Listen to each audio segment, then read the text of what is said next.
दोस्तों जरा एक काम कीजिए, एक सेकंड के लिए अपनी जिंदगी में वापस जाइए। सोचिए कि आपका एक दोस्त है बचपन से, जिसने हर मुश्किल में आपका साथ दिया। जब कोई आपसे लड़ने आता था तो वो सबसे पहले आपके पीछे खड़ा होता था, जो हमेशा कहता था यार तू चिंता मत कर, मैं हूं ना। अब जरा सोचिए कि एक दिन वही दोस्त बिना आपसे कुछ पूछे आपके सबसे बड़े दुश्मन से चुपचाप हाथ मिला ले और ऊपर से उस दुश्मन को 2 लाख करोड़ रुपए भी दे दे, तो बताइए आपको कैसा लगेगा। यही बात है जो आज इजराइल महसूस कर रहा है और यही वो कहानी है जो मैं आज आपको बताने वाला हूँ। जी हाँ, अमेरिका और ईरान के बीच एक बड़ा समझौता होने जा रहा है। दुनिया राहत की सांसें ले रही है, तेल के दाम गिर रहे हैं, लेकिन इस खुशी में एक बड़ा सवाल दबा हुआ है और वो सवाल ये है कि क्या ये समझौता टिकेगा, क्या इजराइल इसे होने देगा। और इस पूरे खेल में पाकिस्तान ने जो किया वो सुनकर आप हंसेंगे भी और सोचेंगे भी। वीडियो पूरी देखिए, क्योंकि ये सिर्फ एक न्यूज नहीं है, ये एक ऐसी कहानी है जो आने वाले कई सालों तक दुनिया की दिशा तय करेगी। तो चलिए शुरू करते हैं एकदम शुरुआत से। 28 फरवरी 2026 की तारीख याद रखिए, क्योंकि उस दिन से एक ऐसी आंख शुरू हुई जिसकी लपटें सिर्फ मिडिल ईस्ट तक नहीं रही बल्कि पूरी दुनिया तक पहुंच गई। असल में हुआ क्या था, ईरान पिछले कई सालों से एक चीज पर काम कर रहा था और वो ये कि वो अपना न्यूक्लियर प्रोग्राम, सीधे शब्दों में कहे तो परमाणु बम बनाने की तैयारी कर रहा था। और ये तैयारी इतनी आगे बढ़ गई थी कि अमेरिका और इजराइल दोनों को लगने लगा कि अगर अब नहीं रोका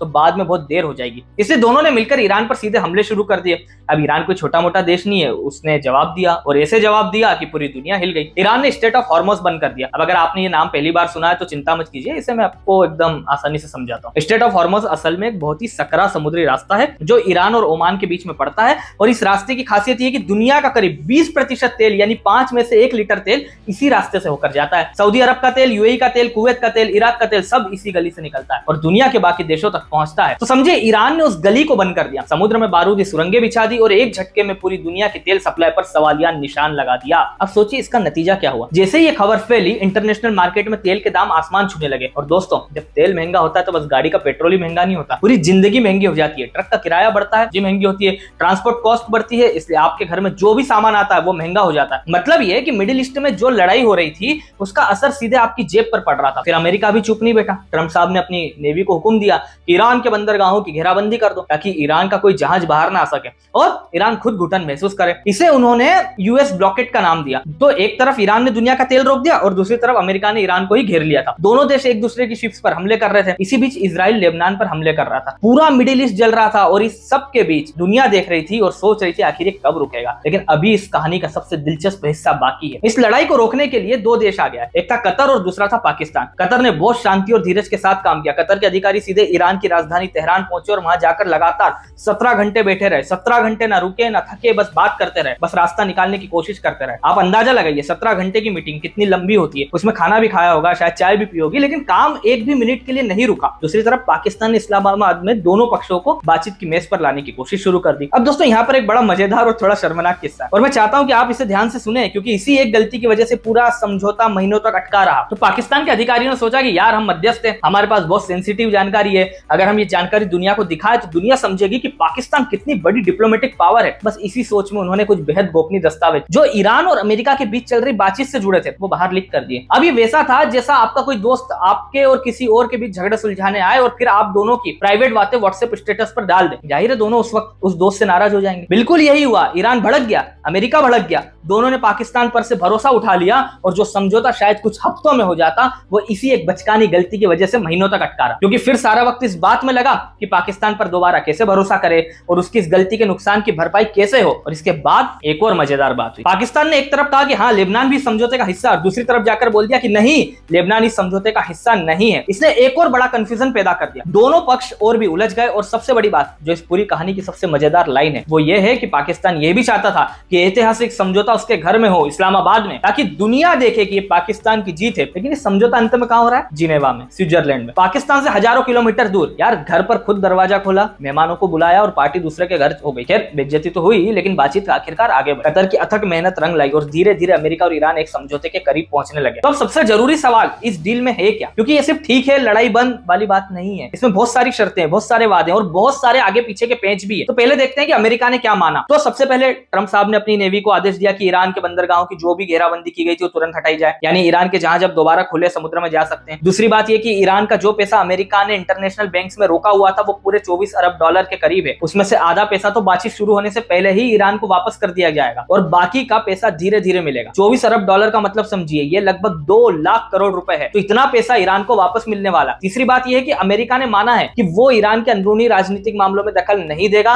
ना खुलकर ना पर्दे के पीछे से। से, यानी ईरान में सरकार बदलवाने या वहां के नेताओं को हटाने की जो पुरानी अमेरिकी आदत थी उसे अब बंद करने का वादा किया गया। चौथी बात, सीरिया और इराक में जो अमेरिकी सैनिक तैनात है उनकी वापसी के रोड मैप पर बातचीत होगी, यानी धीरे धीरे अमेरिकी फौज वहां से हटेगी। और पांचवी बात, जब तक बातचीत चल रही है तब तक ईरान पर कोई नया आर्थिक प्रतिबंध नहीं लगाया जाएगा और साथ ही ईरान को अपना कच्चा तेल दोबारा एक्सपोर्ट करने की इजाजत भी मिलेगी, जिससे उसकी बुरी हालत में पड़ी इकोनॉमी को थोड़ी सांस मिलेगी। अब दोस्तों ये सब पढ़कर या सुनकर आपके मन में भी वही सवाल आया ना जो बहुत सारे लोगों के मन में आया, भाई जब यही सब करना था तो फिर हमले काहे को किए? यही तो राजनीति है, पहले लड़ो फिर उन्हीं शर्तों पर बात करो जो पहले भी हो सकती थी, लेकिन बीच में लाखों लोगों की जिंदगी तबाह होती है, देशों का पैसा बर्बाद होता है और दुनिया भर में महंगाई बढ़ती है। अब देखते हैं कि ईरान ने क्या माना। ईरान ने सबसे पहले माना कि वो स्ट्रेट ऑफ हॉर्मुज को दोबारा खोलेगा, समुद्र में जो बारूदी सुरंगें बिछाई थी वो हटाएगा, तेल के जहाज दोबारा गुजर सकेंगे। दूसरी बात, ईरान ने माना कि अगले 60 दिनों तक वो यूरेनियम की प्रोसेसिंग यानी परमाणु बम बनाने की तरफ जो काम हो रहा था उसे रोकेगा और इस दौरान शांति से बातचीत होगी। तीसरी बात, ईरान ने वादा किया कि वो अमेरिका इजराइल के किसी ठिकाने पर मिसाइल या ड्रोन से हमला नहीं करेगा। चौथी बात, ईरान ने माना कि IAEA यानी कि इंटरनेशनल एटॉमिक एनर्जी एजेंसी के इंस्पेक्टर उसके परमाणु ठिकानों की जांच कर सकेंगे ताकि पक्का हो सके कि ईरान चुपके से कोई बम तो नहीं बना रहा। और पांचवी शायद सबसे बड़ी बात यह है कि ईरान ने कहा कि वो हिजबुल्लाह को,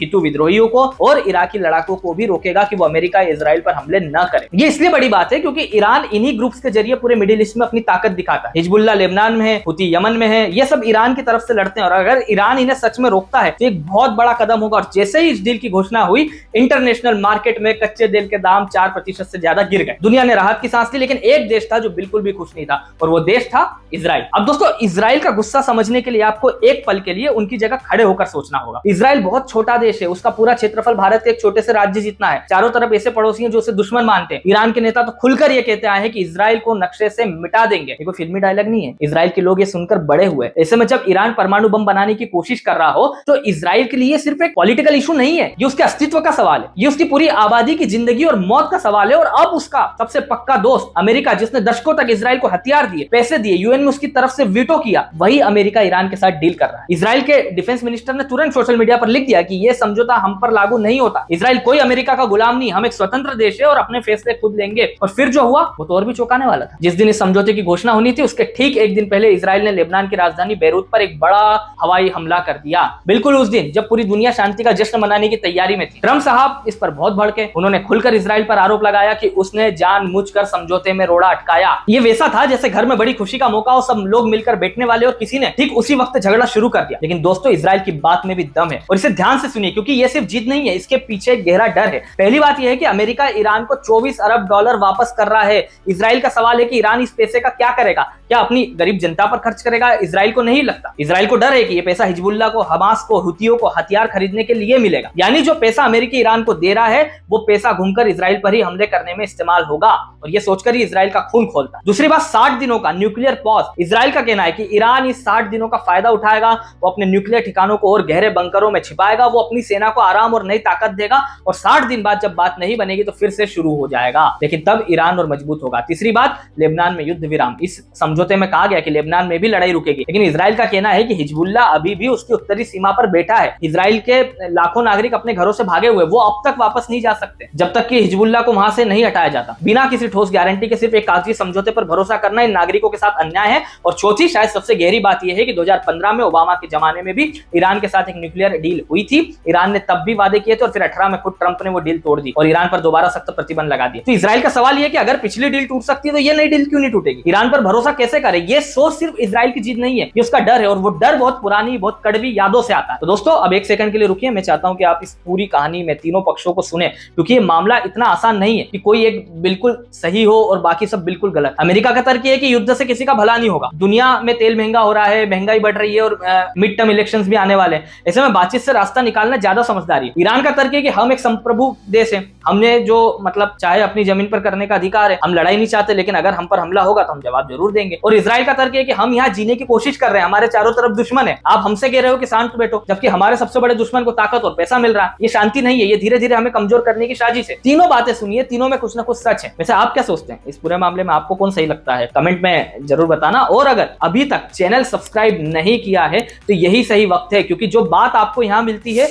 वो आपको किसी न्यूज चैनल पर नहीं मिलेगी। अब बात करते हैं कि आगे क्या होगा। एक्सपर्ट्स का कहना है कि यह समझौता बहुत नाजुक है, ये किसी भी वक्त टूट सकता है और इसके 3 बड़े कारण हैं। पहला, इजराइल। अगर इजराइल ने ईरान के न्यूक्लियर ठिकानों पर कोई खुफिया हमला कर दिया, चाहे अकेले ही, तो ईरान इस समझौते को उसी पल तोड़ देगा और फिर जो लड़ाई होगी वो पिछली लड़ाई से भी बड़ी होगी। इजराइल इस बात को जानता है, फिर भी वो ये कदम उठाने से पूरी तरह रुका नहीं है। दूसरा, अमेरिका का अंदरूनी राजनीतिक दबाव। ट्रंप के अपने ही बहुत सारे सपोर्टर्स और पार्टी के नेता ये कह रहे हैं कि इजराइल को इस तरह अकेला छोड़ना गलत है। अगर ये दबाव बढ़ा और ट्रंप को लगा कि उनकी पॉलिटिकल पोजीशन कमजोर हो रही है तो वो ईरान पर दोबारा प्रतिबंध लगा सकते हैं और इस एक फैसले से पूरी डील खत्म। तीसरा, ईरान के प्रॉक्सी ग्रुप हिजबुल्लाह, हुती विद्रोही, इराकी लड़ाके, ये सब टेक्निकली ईरान के नियंत्रण में, लेकिन प्रैक्टिकली क्या ईरान इन सबको पूरी तरह रोक सकता है? क्या ये सब मानेंगे? और अगर इनमें से किसी ने भी इजराइल पर एक भी हमला किया तो पूरा समझौता धराशायी हो जाएगा। और सबसे अहम बात, अभी तो सिर्फ एक शुरुआती फ्रेमवर्क बना है, असली और पक्का समझौता अगले 60 दिनों की बातचीत के बाद होना, यानी अभी रास्ता बहुत लंबा है। तो दोस्तों, इस पूरी कहानी से एक बहुत गहरा सबक निकलता है। दुनिया में कोई भी रिश्ता, चाहे दो देशों का हो, दो दोस्तों का हो, दो साझेदारों का हो, हमेशा कुछ हद तक स्वार्थ पर टिका होता है। ये बुरी बात नहीं है, ये इंसानी स्वभाव है, ये देशों का स्वभाव है। अमेरिका और इजराइल की दोस्ती दशकों पुरानी है। अमेरिका ने इजराइल को सब कुछ दिया, हथियार, पैसा, राजनीतिक सपोर्ट, लेकिन जब अमेरिका के अपने आर्थिक और राजनीतिक हित दूसरी दिशा में गए तो उसने एक अलग रास्ता चुना। पाकिस्तान ने हीरो बनने की कोशिश की, लेकिन ईगो और नासमझी ने उसे रास्ते से हटा दिया। ईरान ने धैर्य रखा, दबाव बनाया और अपनी शर्तों पर समझौता किया। और इजराइल अपने अस्तित्व की लड़ाई लड़ रहा है, चाहे आप उससे सहमत हो या नहीं। उसका डर असली है। दुनिया में वही टिकता है जो अपनी ताकत को जानता हो, सही वक्त पर सही चाल चले और अपने हितों को कभी नजरअंदाज न करे। अब तो आखिर में क्या, अमेरिका और ईरान ने फिलहाल दुनिया को एक बड़े युद्ध और एक बड़े तेल संकट से बचाया है। ये कोई छोटी बात नहीं है। लाखों लोगों की जिंदगियां इसी पर टिकी थी, लेकिन जब तक इजराइल इस समझौते का हिस्सा नहीं बनता, असली शांति नहीं आएगी। और जब तक ईरान का परमाणु कार्यक्रम पूरी तरह और पक्के तौर पर नहीं रुकता, ये तनाव खत्म नहीं होगा। जिनेवा में जो कागज साइन होने वाले हैं वो एक शुरुआत है, एक उम्मीद है, लेकिन इतिहास बताता है कि मिडिल ईस्ट में उम्मीदें बहुत जल्दी टूट जाती है। अगले 60 दिन ये तय करेंगे कि ये डील इतिहास में एक नई शुरुआत बनेगी या फिर एक और टूटा हुआ वादा। और हम, आप और मैं दूर बैठकर देखेंगे, लेकिन ये जानते हुए देखेंगे कि लड़ाई सिर्फ उनकी नहीं है। ये उस पेट्रोल की भी कहानी है जो आपकी गाड़ी में जाता है, ये उस सब्जी की भी कहानी जो आपके घर में आती है, ये उन लाखों जिंदगियों की कहानी है जो इन बड़े देशों के खेल में पिसती रहती है। इसलिए अगली बार जब आप पेट्रोल पंप पर जाए और दाम देखकर माथा पकड़ ले तो याद रखिएगा, उस दाम के पीछे एक बहुत पुरानी, बहुत जटिल और बहुत इंसानी कहानी है। दोस्तों, अगर ये वीडियो आपको अच्छी लगी, अगर इसमें कुछ नया जानने को मिला तो लाइक बटन जरूर दबाइए, चैनल सब्सक्राइब करिए और बेल आइकन ऑन कर दीजिए ताकि अगली वीडियो सबसे पहले आप तक पहुंचे। और कमेंट में एक काम जरूर कीजिए, बताइए कि आपको क्या लगता है, क्या ये डील टिकेगी, क्या इजराइल इसे होने देगा और इस पूरे मामले में आपकी नजर में कौन सही है। एक नई वीडियो के साथ आप सभी से जल्द मुलाकात होगी। धन्यवाद, जय हिंद।